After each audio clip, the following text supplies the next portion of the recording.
La dépendance, ce n'est pas ce que vous croyez. On parle souvent de la dépendance comme d'un échec, comme d'une anomalie, comme d'un problème à régler.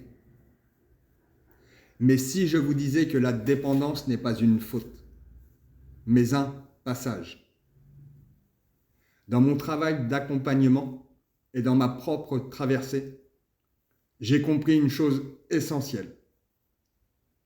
Ce que nous appelons dépendance n'est, en réalité, que la tentative de notre être profond de se rappeler à lui-même. Une manière maladroite, mais profondément humaine, de combler un manque que nous n'avons jamais appris à accueillir. La dépendance n'est pas un vice, c'est un langage. Lorsque quelqu'un boit, consomme, fuit, s'attache jusqu'à s'effacer, il ne cherche pas la destruction. Il cherche une solution improvisée pour calmer une douleur dont il ne connaît pas la source. Derrière chaque dépendance, il y a un message clair, mais rarement entendu.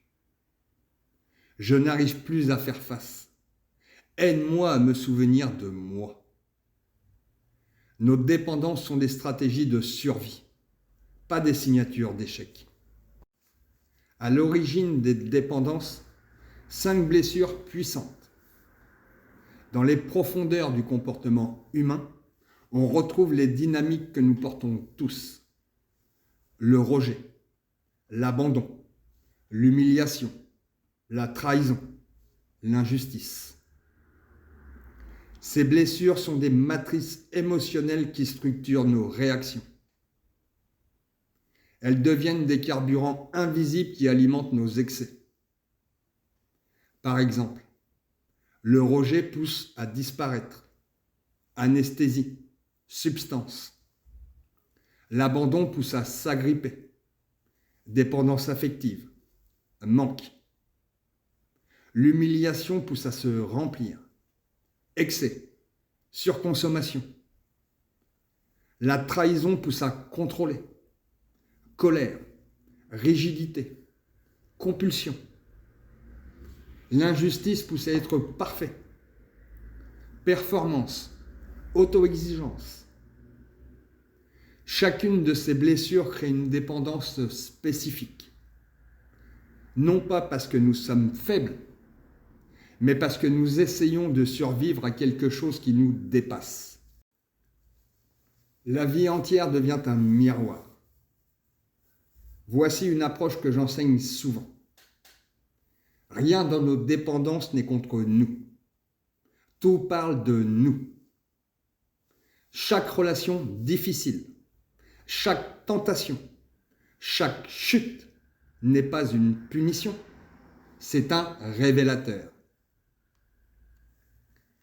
Ce que la substance me dit, ce que la relation me renvoie, ce que la chute réveille.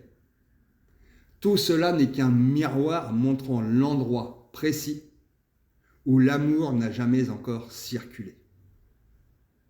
Quand on comprend cela, on cesse de se juger. On commence à voir.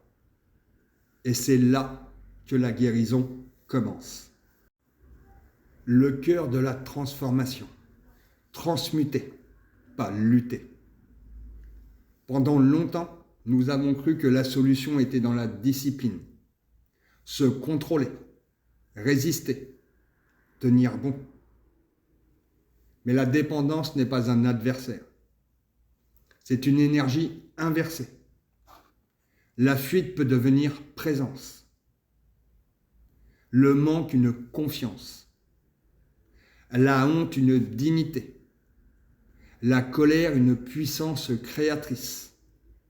La culpabilité une responsabilité consciente. On ne combat pas une dépendance, on l'écoute. C'est ainsi que l'ombre devient lumière. Le mouvement de guérison, une réconciliation. La guérison n'est pas un sommet, ce n'est même pas un objectif. C'est un retour vers le corps qui exigeait seulement d'être entendu, un retour vers les émotions qui voulaient seulement être reconnues, un retour vers soi, vers cette partie intime que nous avons refusé de voir.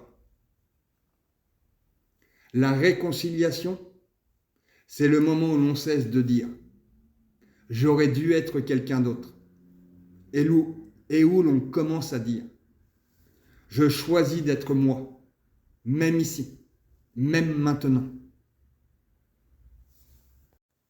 Le message essentiel. La liberté n'est pas là où vous la cherchez. On croit que la liberté, c'est ne plus rien désirer. Mais la vraie liberté, c'est désirer en conscience. Ce n'est pas se couper du manque, c'est apprendre à le regarder sans en être l'esclave. Ce n'est pas ne plus tomber, c'est savoir se relever sans se juger. La liberté, c'est le jour où l'on dit enfin, je ne suis plus en guerre avec moi-même. La lumière n'a jamais quitté le chemin. Si vous traversez encore vos ombres, si vous luttez, si vous chutez, rappelez-vous ceci. Vous n'êtes pas vos dépendances. Vous êtes la lumière qui tente de revenir à elle-même à travers elle. La dépendance n'est pas la fin.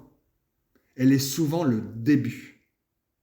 Le début d'une conscience qui s'éveille, d'un amour qui se reconstruit, d'une présence qui renaît. Et un jour, en regardant en arrière, vous verrez que ce que vous pensiez être votre perte était en réalité votre passage.